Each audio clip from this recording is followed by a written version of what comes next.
AI की दुनिया में पिछला हफ्ता, बाप रे, ऐसा लगा जैसे कोई सुनामी आ गई हो।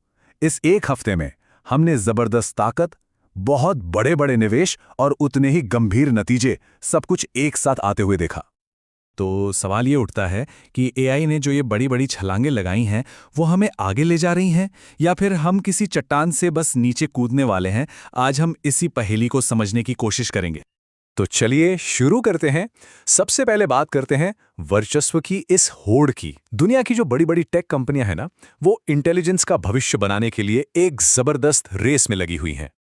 और इस दौड़ में ना दो अलग अलग रास्ते साफ नजर आ रहे हैं।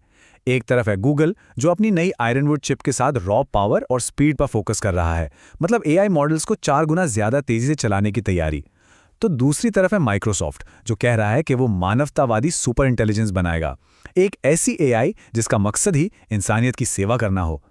तो ये एक तरफ हार्डवेयर की ताकत है और दूसरी तरफ इंसानियत की सेवा का वादा। मुकाबला तो काफी दिलचस्प है। लेकिन ये रेस सिर्फ कोड और सॉफ्टवेयर की नहीं है। असल में जमीन पर बहुत कुछ बन रहा है, मतलब एक विशालकाय फिजिकल इंफ्रास्ट्रक्चर खड़ा किया जा रहा है। चलिए देखते हैं कि इस नई दुनिया को बनाने में क्या क्या लग रहा है। जरा इस नंबर को देखिए, 18 अरब डॉलर। और ये पैसा किस लिए? सिर्फ एक, जी हां, सिर्फ एक एआई डेटा सेंटर के लिए लोन दिया गया है। इससे आप अंदाजा लगा सकते हैं कि एआई को चलाने के लिए जो इंफ्रास्ट्रक्चर चाहिए, उसकी भूख कितनी ज्यादा है। और बात यहीं खत्म नहीं होती। एंथ्रोपिक नाम की कंपनी ने गूगल से उसकी 10 लाख नई आयरनवुड चिप्स खरीदने का वादा किया है। 10 लाख चिप्स, मतलब कंप्यूटेशनल पावर की डिमांड आसमान छू रही है। तो इतनी बड़ी ताकत, इतना सारा पैसा, इसका हम इंसानों पर, हमारे समाज पर क्या असर पड़ रहा है? आखिर इस टेक्नोलॉजी की सुनामी का इंसानी जिंदगी पर क्या प्रभाव पड़ता है? और यहीं पर यह टेक्नोलॉजी एक दो-धारी तलवार की तरह सामने आती है। इसका एक पहलू काफी डरावना है। ओपनएआई पर गंभीर केस हुए हैं। इल्जाम है कि चैट जीपीटी की वजह से लोगों को मेंटल हेल्थ की समस्याएं हुई और यहां तक कि सुसाइड भी हुए।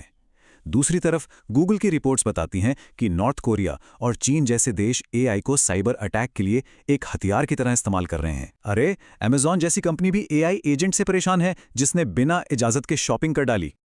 लेकिन जहां समस्या है वहां समाधान खोजने की कोशिश भी हो रही है।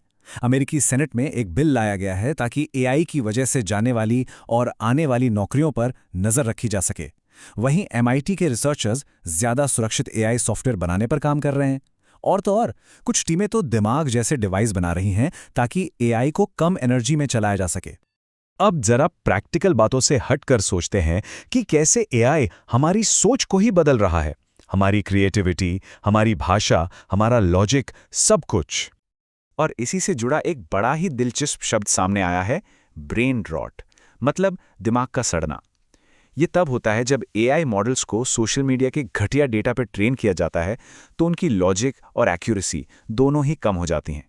सीधी सी बात है, जैसा इनपुट वैसा आउटपुट।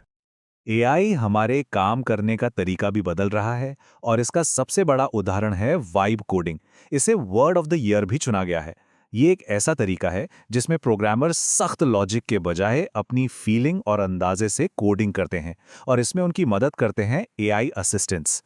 मतलब काम करने की पूरी प्रक्रिया ही बदल रही है। और ये सब बातें हमें एक बहुत बड़े सवाल पर ले आती हैं।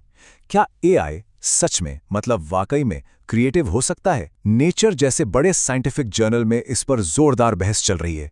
क्या एआई सिर्फ नकल कर रहा है या वो सच में कुछ ओरिजिनल बना सकता है? ये एक ऐसा सवाल है जो क्रिएटिविटी की हमारी पूरी परिभाषा को हिलाकर रख सकता है।